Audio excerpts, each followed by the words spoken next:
नमस्कार मंडळी, कसे आहात? मस्त ना? असायलाच पाहिजे. ननन आणि गौरण किचन बघायलाच पाहिजे. या जेवायला.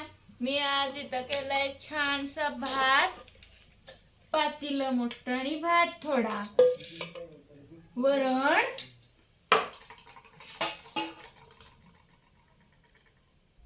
इथं आहे बटाट्याची भाजी, छानशी कटाची आमटी, पापड पापडी,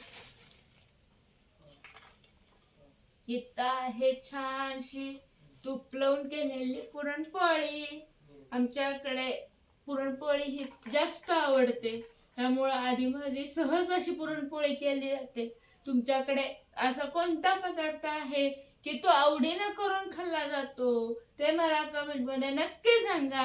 ननन आणि गौरण किचनला लाईक शेअर सबस्क्राईब करायला विसरू नका. धन्यवाद.